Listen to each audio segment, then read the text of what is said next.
ஆண்டவராகிய இயேசு கிறிஸ்துவின் நாமத்தில் பாஸ்டர் வீடியோக்கு வந்துடுங்க. Video okay pass.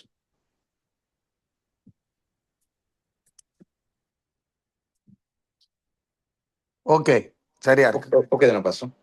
ஓகே. ஆண்டவராகிய இயேசு கிறிஸ்துவின் நாமத்தில் இந்த நாளிலும் கூடி வந்திருக்கிறவங்க ஒவ்வொருவருக்கும் அன்பின் வாழ்த்துக்கள். இயேசு கிறிஸ்துவின் வார்த்தைகளை நாம் தியானிக்க இந்த இடத்துல கூடி வந்திருக்கிற இந்த வேளையில ஒரு நிமிடம் எல்லாரும் கண்களை மூடி ஸ்தோத்திரங்களை செலுத்தலாம்.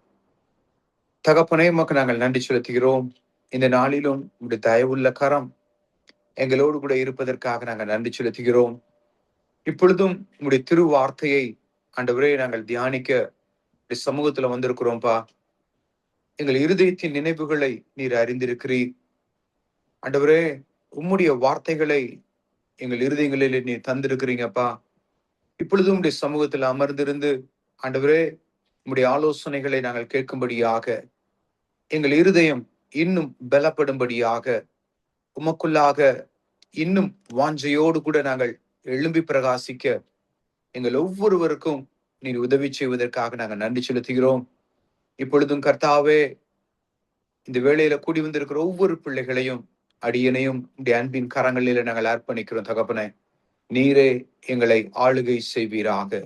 எல்லாவற்றையும் அன்பின் கரங்களிலே தந்து நாங்கள் ஜெபிக்கிறோம் ஜீவனுள்ள நல்ல பிதாவே, ஆமென், ஆமென். இந்த நாளிலும் தேவனுடைய பெரிதான கிருபையினாலே மீண்டும் உங்கள் ஒவ்வொருவருக்கும் அன்பின் வாழ்த்துக்களை நான் தெரிவித்துக் கொள்கிறேன். நிச்சயமாகவே கர்த்தர் கொடுத்த இந்த நல்ல தருணத்திற்காக ஆண்டவரை நான் நன்றியோடு கூட நான் ஸ்தோத்திரிக்கிறேன். பல இடங்களிலிருந்தும் கூடி வந்திருக்கிறதான அருமையான தேவ பிள்ளைகள் ஒவ்வொருவரையும் அன்போடு கூட வாழ்த்தி நான் வரவேற்கிறேன். நான் வாலிப காலத்துல இருந்து ஒரு சிறிய அறிமுகத்தை நான் சொல்ல விரும்புறேன். என்னுடைய வாலிப காலத்துல சென்னையில இருந்த பொழுது எழும்பூர் பகுதியில அண்ணன் அவர்கள் சுவிசேஷ கூட்டம் ஒன்றை அங்க நடத்திட்டு இருந்தாங்க. அப்போ என்னுடைய ஒரு நண்பரோடு கூட அந்த கூட்டத்திற்கு நான் கலந்து கொள்ள நான் போயிருந்தேன். அப்பொழுதுதான் தேவ செய்தியை அந்த இளம் வயதிலேயே கேட்பதற்குரிய இருதயம் ஆண்டவர் எனக்கு தந்திருந்தார். அன்பு சகோதரன் என்னோடு கூட வந்த வாலிப சகோதரனுக்கு ஆண்டவர் கொடுத்திருந்தாங்க. அந்த நாள்ல இருந்து இந்த நாள் வரை இப்படிப்பட்ட ஒரு மிஷனரி தரிசனத்தோடு கூட இணைந்து கொள்ள ஆண்டவர் எனக்கு உதவி செய்தார். அதற்காக ஆண்டவருக்கு நான் நன்றி செலுத்துகிறேன். அந்த கூட்டம் முடிவுல கூட்டத்துல கேட்டிருந்தாங்க, யார் யாருக்கெல்லாம் பத்திரிக்கை வேணுமோ அப்போ நீங்க உங்களுடைய பெயர்கள், யுத்த சத்தம் அந்த பத்திரிக்கை. அப்போ என்னுடைய முகவரியும் அந்த நாள்ல நான் கொடுத்துட்டு வந்திருந்தேன். அந்த நாள்ல இருந்து கடைசி அவர்கள் அனுப்பின வரை எனக்கு வந்துட்டே இருந்துச்சு. அதுலதான் பல வருடங்கள் அந்த யுத்த சத்தம் பத்திரிகை தொடர்ந்து வீட்டுக்கு வந்துட்டே இருக்கும். அதுலதான் நிறைய மிஷினரி செய்திகளை குறிச்சு வாலிப காலங்களில் நான் படிப்பேன், செய்திகளை நான் படிப்பேன். பின்பு திருப்போணம் பகுதியில ஊழியம் செய்ய வந்த பின்புதான் ஆண்டவர் அந்த பத்திரிகையை படித்த பொழுது ஆண்டவர் எங்களோடு கூட பேசினார். சபை மக்களோடு கூட நான் பேசினேன். சபையார் அனைவரும் ஜெபத்தோடு கூட ஜெம்ஸ் ஊழியங்களுக்காக, அவருடைய ஊழிய பணிகளுக்காக தங்களுடைய காணிக்கைகளின் மூலம் தேவனுடைய அந்த ஊழியத்தை தாங்க வேண்டும் அப்படிங்கிற ஒரு பாரத்தையும் ஆண்டவர் எங்களுக்கு தந்தார். அதன் விளைவாக அருமையான பிள்ளைகள் ஜெபித்தார்கள். அருமையான சபையார் உதாரத்துவமாய் தந்தார்கள். அந்த உதாரத்துவம் உள்ள அந்த காணிக்கையை அப்படியே அந்த ஊழியத்திற்கு அர்ப்பணிக்கவும் கர்த்தர் எங்களுக்கு உதவி செய்தார். ஆகவே அந்த நாளிலிருந்து இந்த நாள் வரை தொடர்ந்து அந்த மிஷனரி பணிகளை எப்பொழுதெல்லாம் எங்களால் முடியுமோ அதை எல்லாவற்றிலும் தாங்கவும் ஜெபத்திலே நினைவு கூறவும் ஆண்டவர் எங்களுக்கு உதவி செய்து கொண்டு வருகிறார். அதற்காக ஆண்டவர் என்ன நன்றியோடு நான் ஸ்தோத்திரிக்கிறேன். இன்னும் தொடர்ந்து இதற்காக நாங்கள் ஜெபிப்போம், இதற்காக நாங்கள் எழும்புவோம் என்பதை ஆண்டவருடைய சமூகத்துல சொல்வதற்கும் ஆண்டவர் எங்களுக்கு பலன் தந்திருக்கிறார். ஆமென். இந்த நாளிலும் அப்படிப்பட்ட ஊழிய பாரம் நிறைந்த இந்த ஊழியங்களை செய்வதற்கும் இதை குறித்து அதிகமாய் சபை மக்களோடு கூட பேசுவதற்கும் ஆண்டவர் உதவி செய்திருக்கிறார். அண்ணன் சொன்னது போல எங்களுடைய சிவகங்கை மாவட்டம் திருப்புவனம் பகுதியில ஊழியம் செய்து கொண்டு வருகிறோம்.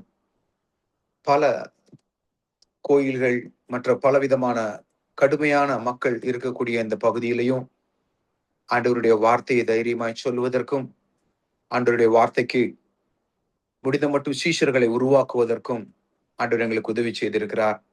அதற்காக என் தேவனை நன்றியோடு கூட நான் சோதரிக்கிறேன். இந்த நாளிலும் தேவனுடைய வார்த்தையை நாம் பகிர்ந்து கொள்ள கர்த்தர் நமக்கு உதவி செய்வாராக.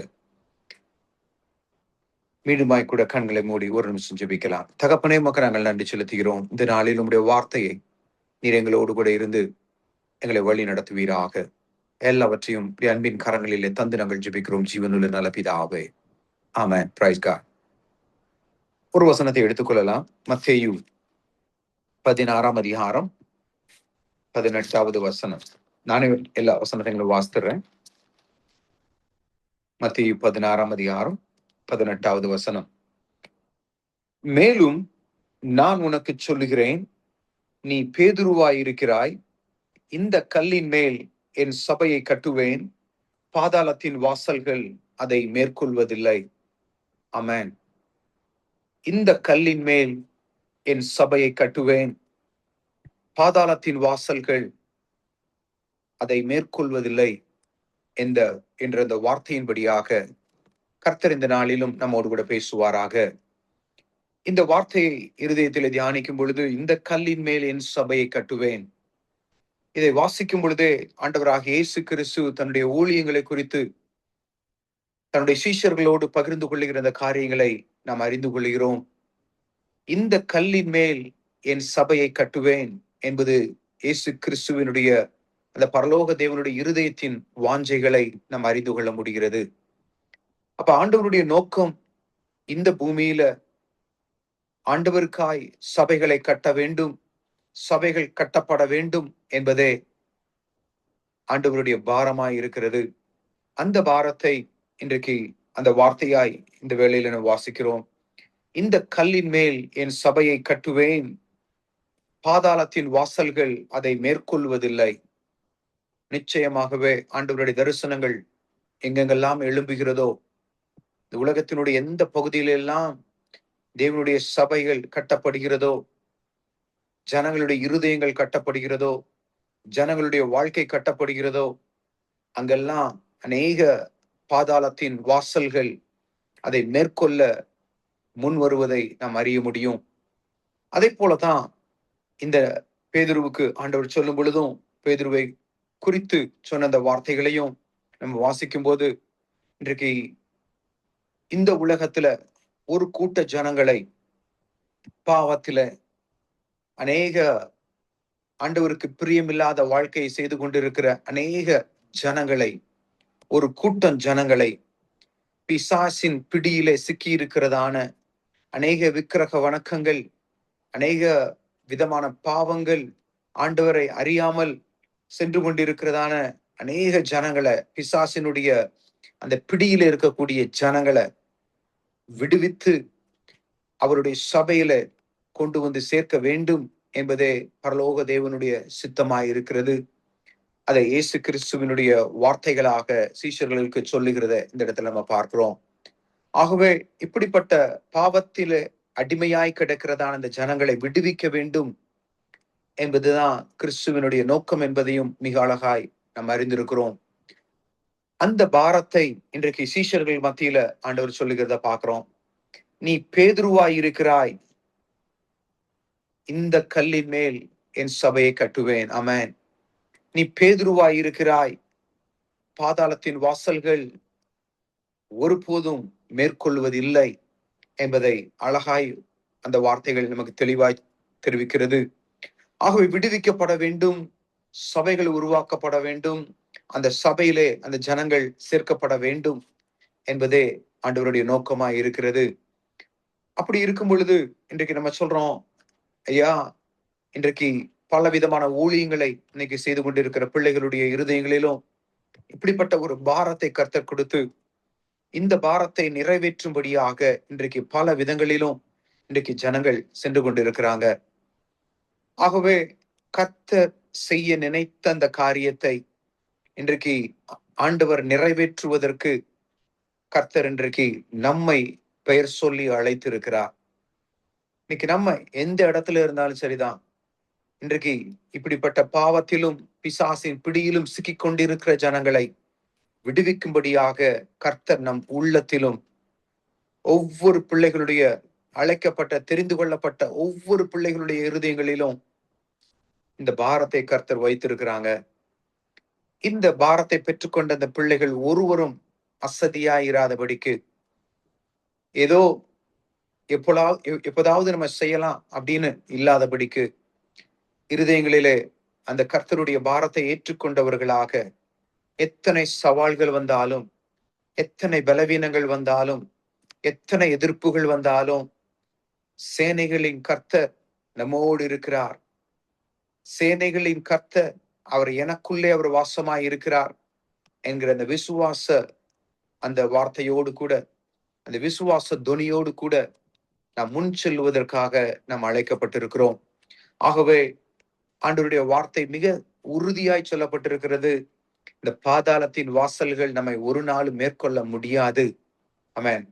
இதை அறிக்கை செய்தவர்களாய், உள்ளத்துல பாரம் வரும் பொழுது எந்த கவலையும் இல்லாம, எந்த தயக்கமும் இல்லாம, பாதாளத்தின் வாசல்கள் இன்றைக்கு எங்களுடைய நம் செய்கின்றதான, நம் முன்னெடுக்கிறதான ஜெயமுள்ள அந்த ஊழியத்தினுடைய எந்த ஒரு காரியமா இருந்தாலும் சரிதான், பாதாளத்தின் வாசல்கள் நம்மை மேற்கொள்ள முடியாது என்கிற ஒரு பெரிய விசுவாசத்தோடு கூட இந்த நாளில் முன்னேற கர்த்தர் நமக்கு உதவி செய்வாராக.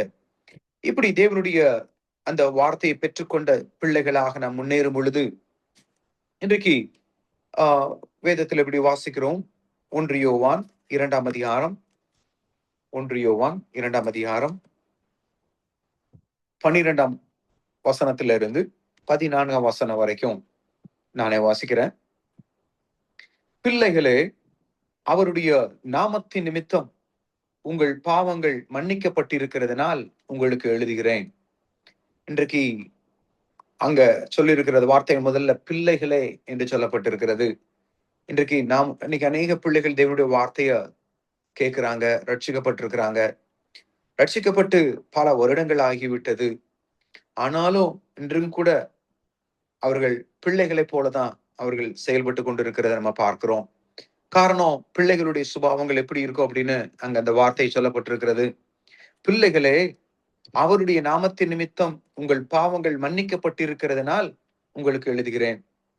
சிறு பிள்ளைகளுடைய ஜெபம், சின்ன பிள்ளைகளுடைய அந்த நிலை அப்படின்னா, என் பாவம் மன்னிக்கப்பட்டா போதும், என் பாவம் மன்னிக்கப்பட்டு ஒரு சாதாரண ஒரு விசுவாசியாக, நான் பரலோகத்திற்கு சொந்தக்காரனாக, நான் பரலோகம் போய் விடுவேன் என்கிற அடிப்படை நிலையில அப்படியே வாழ்ந்து கொண்டிருக்கிற அந்த நிலையத்தான் பிள்ளைகளே என்று சொல்லப்பட்டிருக்கிறது. பிள்ளைகளே, அவருடைய நாமத்தின் நிமித்தம் உங்கள் பாவங்கள் மன்னிக்கப்பட்டிருக்கிறதுனால் உங்களுக்கு எழுதுகிறேன். இன்றைக்கு தேவனுடைய வார்த்தையை கேட்டுக்கொண்டிருக்கிற நாம், கண்டிப்பா நான் சொல்லுவேன், நாம் பிள்ளைகளை போல கண்டிப்பாக இல்லை. என்னுடைய பாவங்கள் மன்னிக்கப்பட்டது. ஆண்டவருடைய பிள்ளையாக இன்றைக்கு நான் இந்த உலகத்துல நிக்கிறேன். ஆனா பிள்ளைகளாய் இல்ல, பிள்ளைகளுக்கு விட்டு அடுத்த நிலையில, பிதாக்களே, ஆதி முதல் இருக்கிறவர்களை நீங்கள் அறிந்திருக்கிறதினால் உங்களுக்கு எழுதுகிறேன்.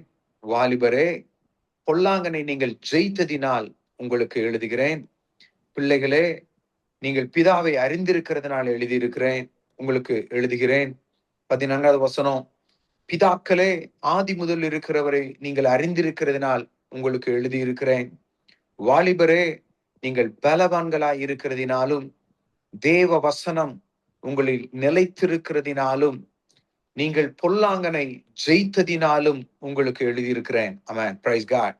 இன்றைக்கு பிள்ளைகளை போல இல்லாதபடிக்கு இன்னும் பலவான்களாக, பிதாக்களாக, பெற்றோர்களாக, வளர்ந்தவர்களாக, தேவனுடைய சமூகத்துல சிறு பிள்ளைகளை போல பாலை குடிக்கிற பிள்ளைகளாய் இல்லாதபடிக்கு, நல்ல திடமான உணவை அருந்துகிற, உண்கிற ஒரு நல்ல தகப்பன்மார்களை போல நாம் நிற்க நாம் அழைக்கப்பட்டிருக்கிறோம்.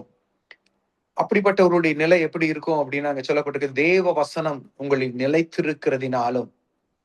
இன்னைக்கு கேட்ட வசனங்கள் என்னுடைய வாழ்க்கையாய் மாறாதபடிக்கு, ஏதோ கேட்டேன், இன்னும் கேட்டுக்கொண்டே இருக்கிறேன், என்கிற ஒரு நிலை இல்லாதபடிக்கு நான் கேட்கிற வசனங்கள் என்னுடைய வாழ்க்கையாய் மாறுவதற்கு கர்த்தர் நமக்கு உதவி செய்ய வேண்டும். அதோடு கூட மாத்திரமல்ல, கீழே சொல்லப்பட்டிருக்கிறது, நீங்கள் பொல்லாங்கனை ஜெயித்ததினாலும் உங்களுக்கு எழுதியிருக்கிறேன்.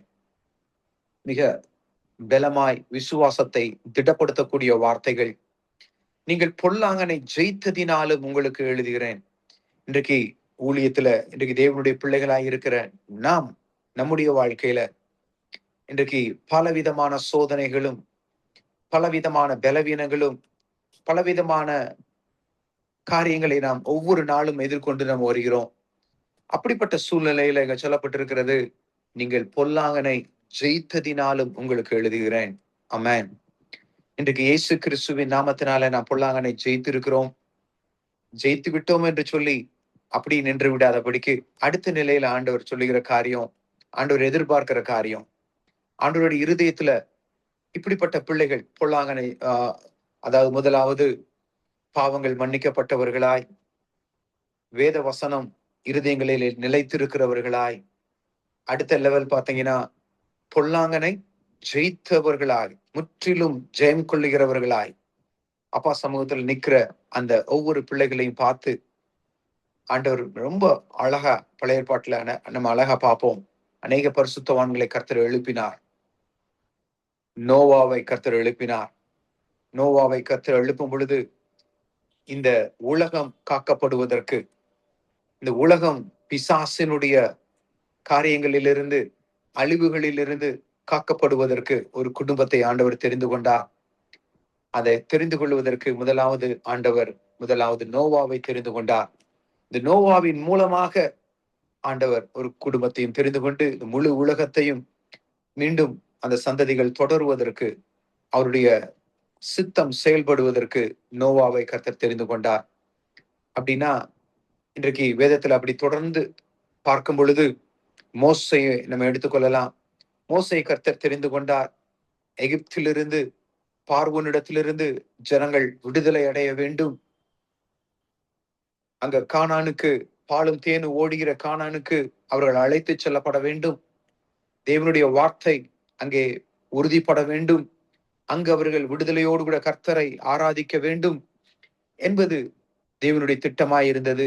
அதற்கு கர்த்தர் ஒரு மனிதனை தெரிந்து கொண்டார்.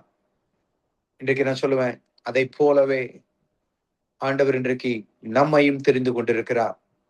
எப்படி அன்றைக்கு நோவாவை தெரிந்து கொண்டது போல, மோசையை தெரிந்து கொண்டது போல, ஆபிரகாமை தெரிந்து கொண்டது போல, இன்றைக்கு ஆண்டவரும் இன்றைக்கு ஒரு மனிதனை ஆண்டவர் தெரிந்து கொண்டிருக்கிறார். ஜெம்ஸ் ஊழியங்களை பார்க்கும் பொழுது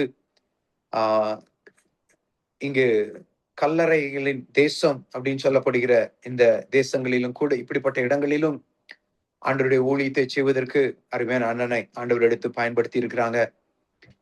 ஆண்டவருடைய அந்த தரிசனங்களை தெளிவாய் தந்து அவர்கள் செல்ல வேண்டிய இடம் என்ன என்பதையும் சரியாய் சொல்லி தேவனுடைய ஊழியத்தை செய்வதற்கு ஆண்டவர் தெரிந்து கொண்ட பிள்ளைகள். அது மாத்திரமல்ல, இன்றைக்கு உங்களையும் என்னையும் கூட ஆண்டவர் அந்த ஊழியத்திலே ஆண்டவர் தெரிந்து கொண்டிருக்கிறார்.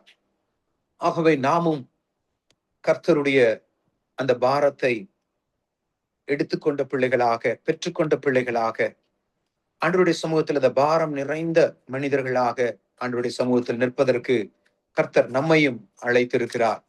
ஆகவே அப்படிப்பட்ட ஒரு அழைப்பை பெற்றுக்கொண்டவர்கள் தான் இன்னைக்கு நான் சொல்லுவேன், மோசையை கர்த்தர் எழுப்பிய பொழுது அந்த தேசத்தை, இஸ்ரவேல் என்கிற அந்த முழு தேசத்தையும் முழுமையாய் காக்கும்படியாக ஆண்டவர் எழுப்பி கொடுத்த அந்த தேசம். அந்த மோசையை கர்த்தர் எழுப்பிய பொழுது அவருக்கும் எப்படிப்பட்ட ஒரு இருதயம் இருந்தது அப்படின்னா, ஆண்டவர் அந்த பாரத்தை அந்த மனுஷனுக்கு தந்தாங்க, தரிசனங்களை தந்தாங்க. ஆண்டவர் அவர்களை, அந்த மனுஷனை புடமிட்டாங்க, அவர்களை வெறுமையாக்கினாங்க. ஆனாலும் ஆண்டவருடைய சித்தம் அந்த மனிதன் மூலமாக நிறைவேறப்படும்படியாக தேவ மகிமையை குறித்ததான ஒரு வெளிச்சத்தை அந்த மனுஷனுக்குள்ள ஆண்டவர் தந்தாங்க. அப்போ அந்த மனிதனை எழும்பும் பொழுது, ஊழியத்திற்காக எழும்பும் பொழுது, மனிதனுடைய முகத்திற்காக ஒருபோதும் மோசே ஊழியம் செய்யவில்லை. தன்னுடைய பலவீனங்களிலும் அநேக ஜனங்கள் மோசேக்கு விரோதமாய் எழும்பின பொழுதும், முறுமுறுத்த பொழுதும் மனிதனுடைய முகத்தை பார்த்து சோர்ந்து போகவில்லை. எப்பொழுதும் தேவனுடைய முகத்தை பார்த்தவர்களாய், தேவனுடைய பாரம் நிறைந்த அந்த மனிதனுடைய அந்த இருதயம் எந்த மனுஷனுடைய முகத்தையும் பார்க்கவே இல்லை.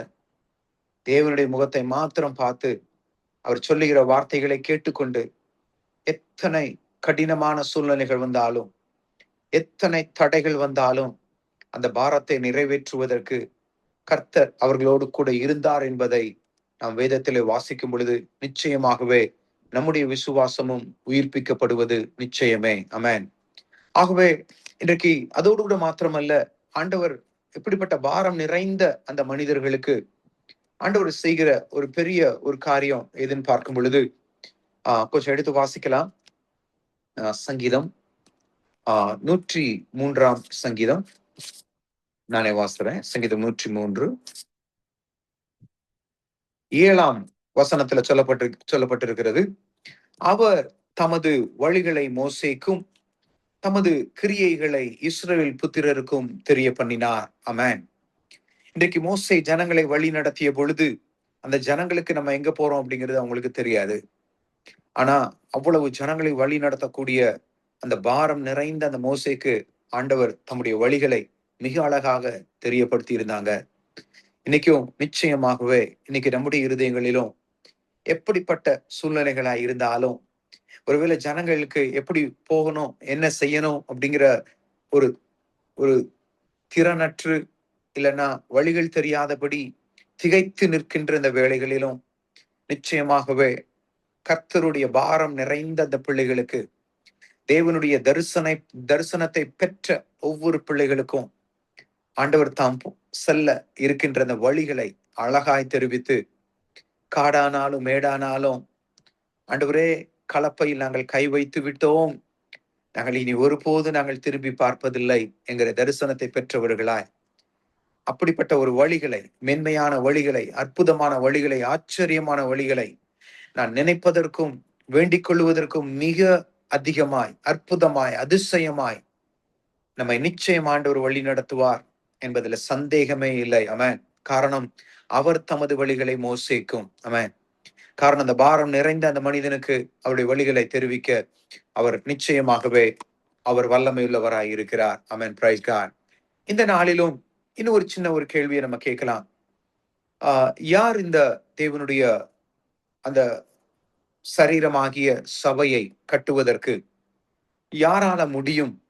அந்த அவ்வளவு பரிசுத்தமுள்ள, அவ்வளவு மிகவும் மிகவும் தேவ வெளிச்சம் நிறைந்ததான, தேவ பலன் நிறைந்ததான அந்த கிறிஸ்துவின் சரீரமாகிய அந்த சபையை யார் கட்ட முடியும் அப்படின்னா, நிச்சயமா இன்றைக்கு நாம் இந்த வார்த்தைகளை கேட்டுக்கொண்டிருக்கிற நாம் ஒவ்வொருவரும், தேவனுடைய பாரத்தை பெற்றுக்கொண்டிருக்கிற ஒவ்வொரு தேவ பிள்ளைகளும் தேவனுடைய சபையை கண்டிப்பா கட்ட முடியும். ஆமென். Praise God. ஒருவேளை இன்னைக்கு நம்ம சபையை இன்றைக்கு நம்ம கட்டாம இருக்கிறோம் அப்படின்னா, ஆண்டவர் இன்னும் நம்மளை தயார்படுத்திட்டு இருக்கிறாங்க. ஏற்கனவே ஒரு சபை கட்டப்பட வேண்டும். ஆனா கர்த்தர் இன்னும் நம்மை ஆயத்தப்படுத்தி கொண்டிருக்கிறார். நிச்சயமாகவே ஆயத்தப்படுத்தி கொண்டிருக்கிறார். அந்த ஆயத்தத்திற்குள்ளாக நாம் முழுமையாக அர்ப்பணிப்போம். நிச்சயமாகவே தேவனுடைய சபையை கட்டி எழுப்புவதற்கு கர்த்தர் நம் ஒவ்வொருவரையும் எடுத்து பயன்படுத்துவார் என்பதில் எந்த சந்தேகமும் இல்லை. இன்றைக்கு என்னுடைய தகப்பனார் தான், நாங்கள் இந்த திருப்புவனம் பகுதியில ஊழியம் செய்து கொண்டிருக்கிற இந்த பகுதியில, திருப்புவனத்துல அவங்க ஊழியம் செய்து கொண்டிருந்தாங்க. 2006 திடீரென உடல்நல குறைவினால ஆண்டவருடைய சமூகத்துல, ஆண்டவருடைய பார்வையில பரிபூர்ணம் அடைந்ததினால அவர் கர்த்தருக்குள் அவர்கள் நித்திரை அடைந்தார்கள். அதன் பின்பு நாங்கள் குடும்பமாய், நானும் என்னுடைய மனைவியும் வெளிநாட்டில நாங்கள் பணிகளை செய்து கொண்டிருந்தோம். அங்கேயும் டீச்சிங் பணிகளை நாங்கள் செய்து கொண்டிருந்தோம், அயல் நாட்டில் இருக்கக்கூடிய ஒரு பல்கலைக்கழகத்துல. அப்பொழுது இந்த செய்தியை கேட்ட உடனே எங்களுடைய இருதயம் தடுமாறியது. எப்படி நாங்க இந்த ஊழியத்திற்கு வர முடியும், இந்த ஊழியத்தை செய்வது யார் அப்படிங்கும் போது, அப்பாவுக்கு நாங்க எங்க வீட்டுல நானும் என்னுடைய அக்கா ஒருவர் உண்டு. அவர்களும் சென்னையில அவர்களும் சபை ஊழியத்தை தான் நடத்தி கொண்டிருக்கிறார். அவருடைய கணவர் நடத்தி கொண்டிருக்கிறார். அவர்கள் சபையில இணைந்து பாஸ்டர்மாவாக இருந்து ஒரு ஊழியம் செய்து கொண்டிருக்கிறாங்க. நாங்கள் வெளிநாட்டுல இருக்கிறோம். அப்பா இறந்துட்டாங்க. அப்பா கர்த்தருக்குள்ள நித்திரை அடைஞ்சாங்க. ஆனா இன்னைக்கு நாங்க என்ன செய்வது என்று தடுமாறி கொண்டிருந்தோம். Are we capable?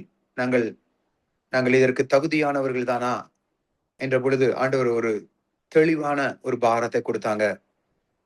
நீ போ, நான் உன்னை நடத்துவேன் அப்படிங்கிறதுதான் ஆண்டவர் சொன்ன வார்த்தை.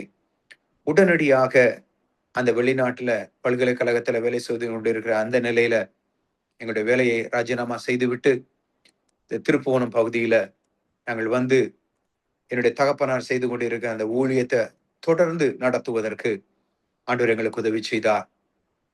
இன்னும் ஒரு ஆச்சரியமான ஒரு காரியம் என்னன்னா, முதல்ல இந்தியாவில் எங்களுக்கு வேலை கிடைக்கல அப்படிங்கிறதுக்காகத்தான் இந்த சூழ்நிலையை விட்டு நாங்க வெளிநாட்டிற்கு வேலைக்கு நாங்க சென்றோம் குடும்பமாக. ஆனா சூழ்நிலைகள் வந்தது. மீண்டும் அந்த வேலையை ரிசைன் பண்ணிட்டு இந்தியாவுக்கு வரும் பொழுது எங்களுக்கு எந்த விதமான நம்பிக்கையும் இல்லாமல், எந்த விதமான பிடிப்பும் இல்லாமல், எங்களுடைய நல்ல உயர்ந்த சம்பளத்தையும் விட்டு விட்டு இங்கு வந்து நான் சேர்ந்தேன். அமெரிக்கன் கல்லூரிலையும் ஒரு மேனேஜ்மெண்ட் சேலரி அப்படின்னு சொன்னா அதையும் நான் தைரியமா சொல்லுவேன். 2006ஆம் ஆண்டு அமெரிக்கன் கல்லூரியில நான் வந்து சேரும்போது என்னுடைய சம்பளம் ரூ. 7,500. என்னுடைய அப்பாயின்மெண்ட் ஆர்டர் இருக்கிறது. 7,500 நான் 6 வருடங்கள் வெளிநாட்டுல வேலை செய்து விட்டு இந்த இடத்துல வந்து வேலைக்கு நான் சேர்ந்தேன். அந்த வேலையை கர்த்தர் எனக்கு தந்தார். அதோடு கூட இந்த ஊழியத்தை நாங்கள் செய்தோம்.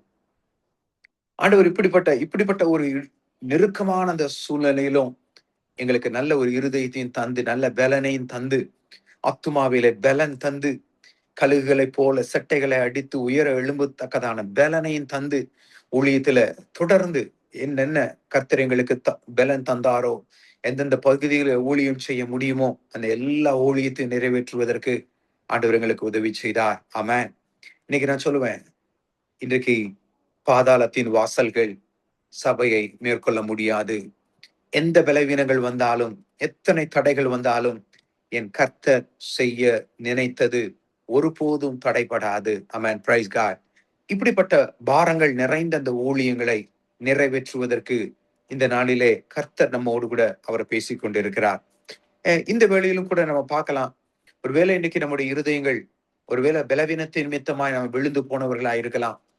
ஒருவேளை நம்முடைய இருதயங்கள் ஏதேனும் ஒரு காரணங்களினால, ஏதோ குடும்ப சூழ்நிலைகளின் நிமித்தமாக, அல்லது நம்முடைய சுயத்தின் நிமித்தமாக, அல்லது ஏதோ ஒரு இருதயத்திலே நம்ம தேவனுடைய சமூகத்தை விட்டு தவறி போனதின் காரணமாக, இல்லை ஏதோ ஒரு தவறான தீர்மானங்கள் எடுத்ததின் விளைவாக ஒருவேளை நம்ம தேவனுடைய சமூகத்திலிருந்து ஒருவேளை வழி விலகி போயிருக்கலாம். ஆனாலும் ஆண்டவர் கொடுத்திருக்கிற பாரம் ஒவ்வொரு பிள்ளைகளுக்கும், ஆண்டவருடைய சமூகத்தில் அழைக்கப்பட்ட ஒவ்வொரு பிள்ளைகளுக்கும் ஒரு விசேஷித்த அழைப்பு.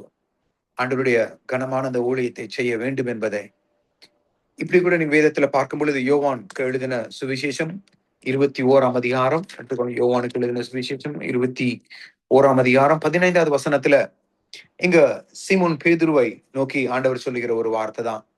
நமக்கு தெரியும், சீமோன் பேதுரு ஆண்டவரை மறுதளித்தவன், ஒரு மறுதளித்த ஒரு சீஷர். அவங்க ஆண்டவரோடு கூட ஊழியத்துல எல்லாவற்றையும் அவர்கள் நடந்தார்கள், சாப்பிட்டார்கள், தூங்கினார்கள், ஆண்டவரோடு கூட தங்களுடைய வாழ்க்கை முழுமையாய் இணைத்துக் கொண்டவர்கள். ஆனாலும் ஒரு கலக்கமான ஒரு சூழ்நிலை வந்த பொழுது ஆண்டவரை மறுதளித்தார்கள். மறுதளித்தாலும் ஆண்டவர் அவரை ஒரு ஜெயமுள்ள ஒரு வாழ்க்கைக்கு மீண்டும் அழைக்கிறத பார்க்கிறோம். காரணம், ஆண்டவருடைய பாரம். இன்றைக்கு நான் சொல்லுவேன், ஒருவேளை நம்முடைய வாழ்க்கையில ஏதேனும் ஒரு காரியங்களில் ஆண்டவரை விட்டு ஒருவேளை நீங்க நம்முடைய வாழ்க்கையில சின்ன ஒரு வழி விலகி போய் இருந்திருக்கலாம். ஆனாலும் இன்றைக்கு யோவானுக்கு எழுதின சுவிசேஷம் 21ஆம் அதிகாரம் 15வது வசனத்துல சொன்ன வார்த்தைகள், இயேசு சீமோன் பேதுருவை நோக்கி, யோனாவின் குமாரனாகிய சீமோனே, இவர்களிலும் அதிகமாய் நீ என்னிடத்தில் அன்பாய் இருக்கிறாயா என்றார். அதற்கு அவன், ஆம் ஆண்டவரே, உம்மை நேசிக்கிறேன் என்பதை நீர் அறிவீர் என்றான்.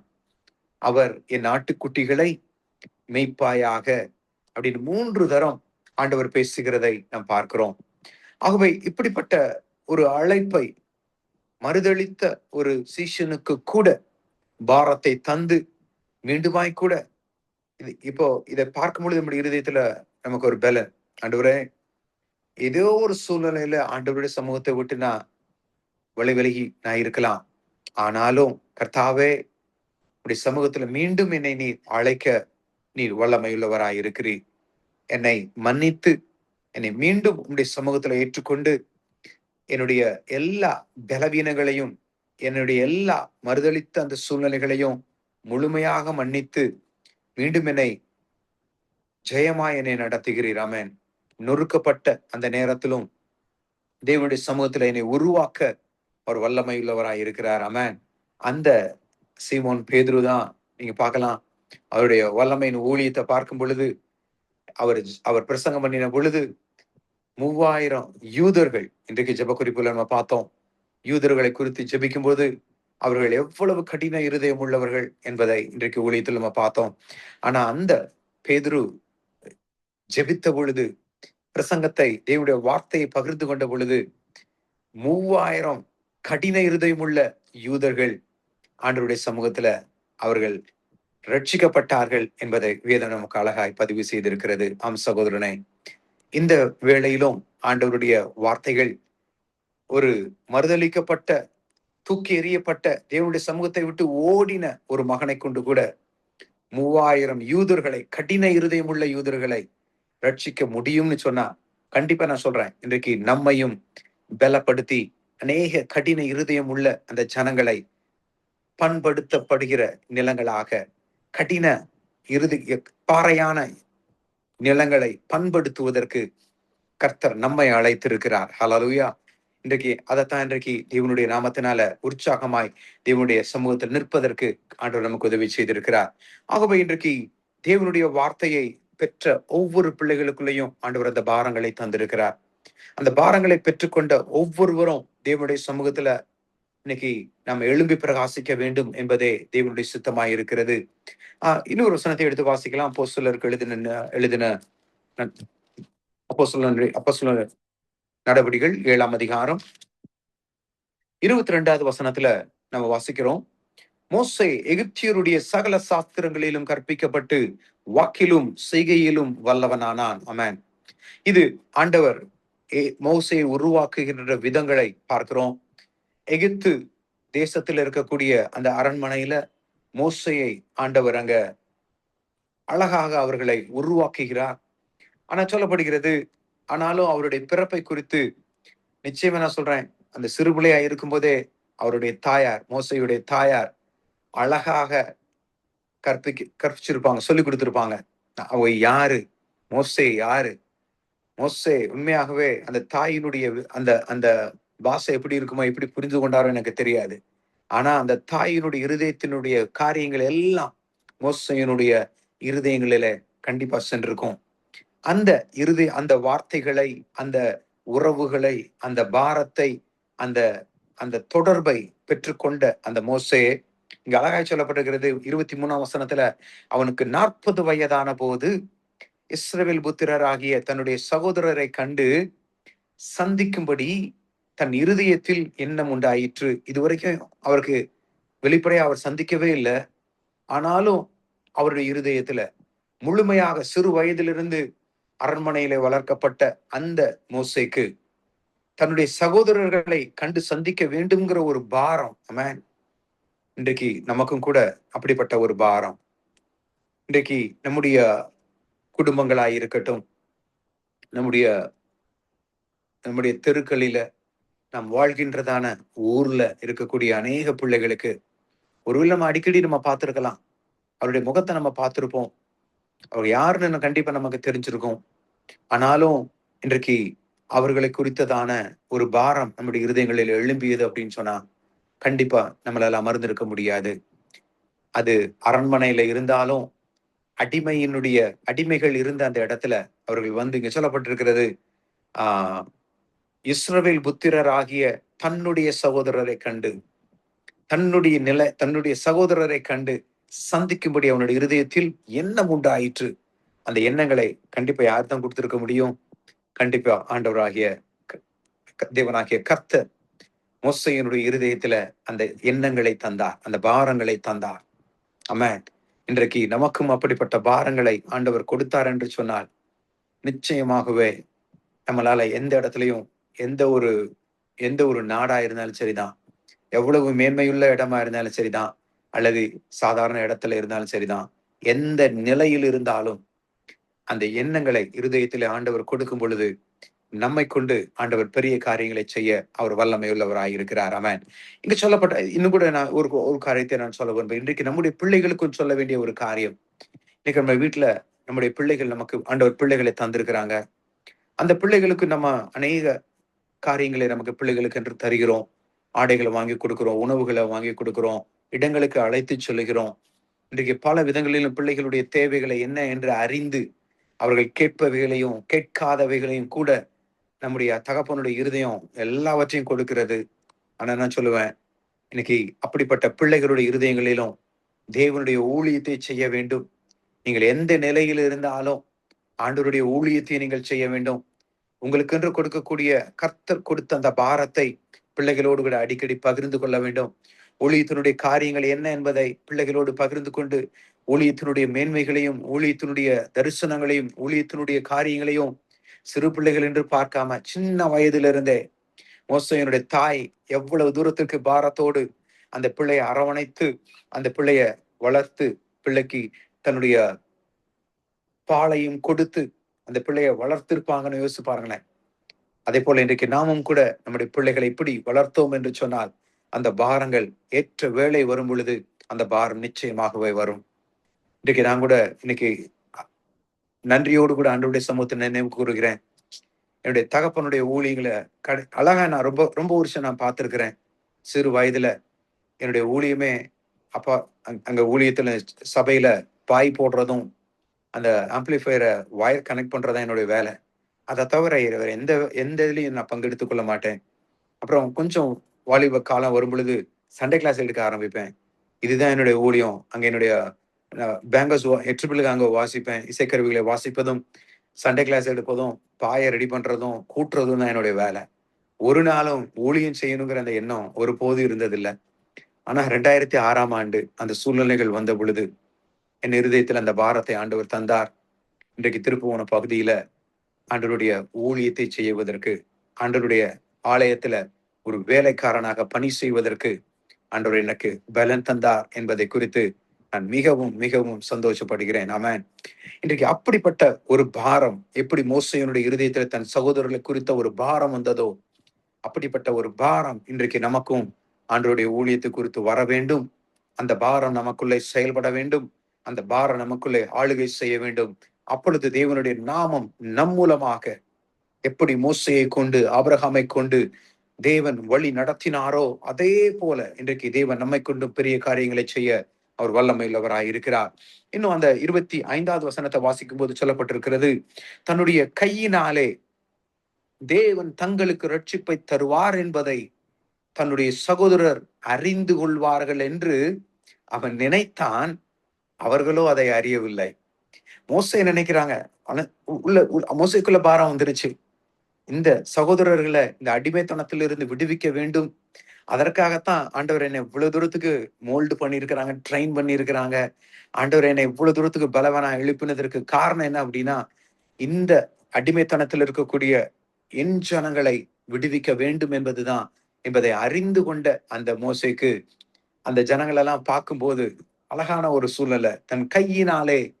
தன்னுடைய கையினாலே தேவன் தங்களுக்கு ரட்சிப்பை தருவார் என்று தன்னுடைய சகோதரர்களை அறிந்து கொள்வார்கள் என்று அவன் நினைத்தான்.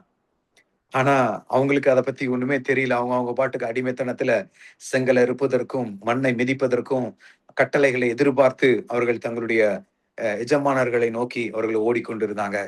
ஆனா மோசேக்குள்ள தேவன் கொடுத்த திட்டம் செயல்பட ஆரம்பித்தது.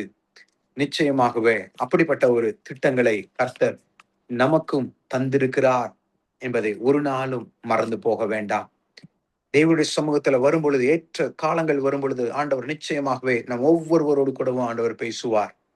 நிச்சயமா நான் சொல்லுவேன், ஒருவேளை நம்ம பலவீனமாய் ஏதோ ஒரு காரியங்களை விழுந்து போய் கிடந்தாலும் சரிதான். இன்னைக்கு நீங்க சொல்லுங்க, நாம் சொல்ல வேண்டும், ஆண்டவரே நான் எத்தனை முறை விழுந்திருந்தாலும், ஏதேதோ காரியங்களை உம்முடைய சமூகத்தை விட்டு உம்முடைய சத்தத்திற்கு விரோதமாக நான் தூரமாய் சென்று இருந்தாலும் சரிதான், ஆண்டவரே உம்முடைய கிருபையின் ஆண்டவரே சமூகத்துல நான் வந்திருக்கிறேன்ப்பா. உடைய கிருபைக்கு கீழாய் நான் இருக்கிறேன். ஆகவே நீர் என்னை அழைக்கிறத என்னுடைய காதுகள் கேட்கும். உடைய கிருபையின் சத்தம் என்னை உயிர்ப்பிக்கும். உடைய கிருபையின் சத்தம் என்னை மீண்டும் நிலையிலே கொண்டு வந்து நிறுத்தும். உடைய கிருபையின் சத்தம் என்னை மேன்மையுள்ளவனாய் மாற்றும். உடைய கிருபையின் சத்தம் என்னை எல்லாவற்றிலும் பயனுள்ளவனாய் மாற்றும். ஒரு கனமுள்ள ஊழியத்தை செய்யக்கூடிய ஒரு பலனை, தரிசனத்தை நம் இருதயங்களிலே கொடுக்க அவர் வல்லமை உள்ளவராய் இருக்கிறார். ஆமென். இன்றைக்கு கூட ஆண்டவர் நம்முடைய ஊழியங்களை ஆண்டவர் நாம் செய்யும் பொழுது இன்னைக்கு நான் சொல்ல முடியும், இன்னைக்கு நமக்கு முன்னால் இருக்கிற ஒருவேளை இன்னைக்கு நம்ம வேலை செய்யற இடங்களில இன்னைக்கு ஊழியத்துல செய்யும் பொழுது நமக்கு சபையில கூடி வருகிற ஜனங்கள், இன்னைக்கு சந்தை வெளியில சொல்லுகின்ற ஜனங்கள், இன்னைக்கு ஆண்டவர் நமக்குள்ள ஒரு தரிசனம் கொடுத்திருந்தாங்க அப்படின்னா, இன்னைக்கு அவங்கள எப்படி பார்ப்போம் அப்படின்னா, அவங்கள அடிமைகளா ஏதோ அழிந்து போகிற ஜனங்களை நம்ம பார்க்க மாட்டோம். நம்முடைய கண்கள் எப்படி நம்ம பார்ப்போம் அப்படின்னா, அவர்களை ராஜாக்களாக பார்ப்பதற்கு, அவர்களை ஒரு ஆசாரியர்களாக பார்ப்பதற்கு ஆண்டவர் நமக்குள்ள இருதயத்தில் அப்படிப்பட்ட ஒரு தரிசனங்களை தர வேண்டும்.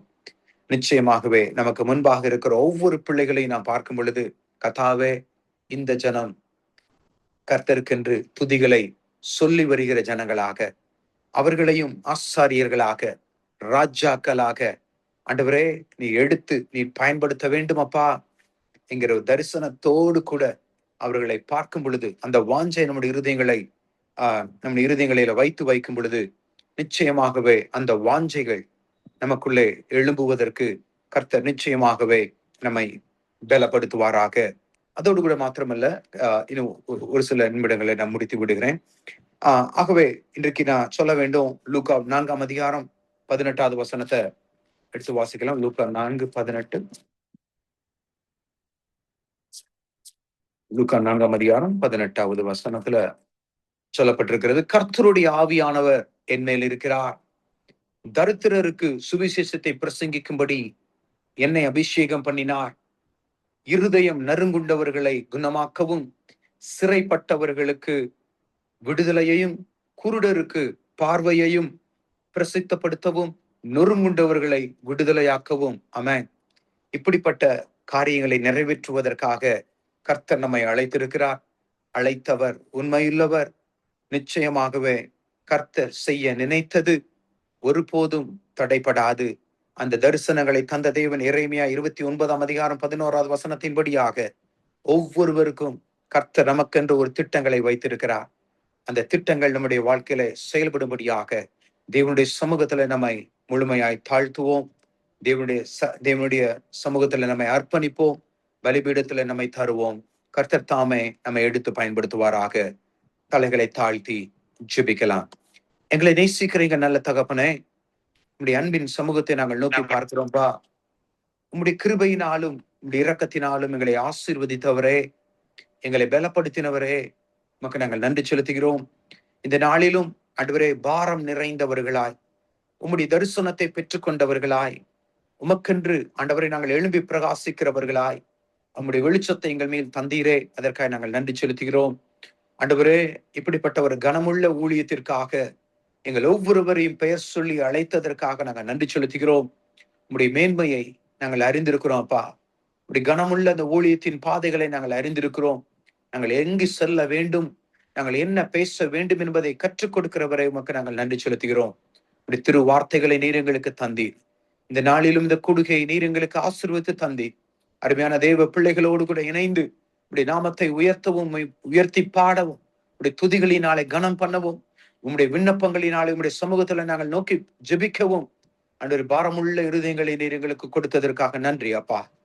இன்னும் தொடர்ந்து உம்முடைய நாமத்தை மகிமைப்படுத்தும்படியாக எங்களை உம்முடைய அன்பின் கரங்களிலே தந்து நாங்கள் ஜெபிக்கிறோம். ஜீவனுள்ள நல்ல பிதாவே. ஆமென். ஆமென். ஆமென். ஆமென்.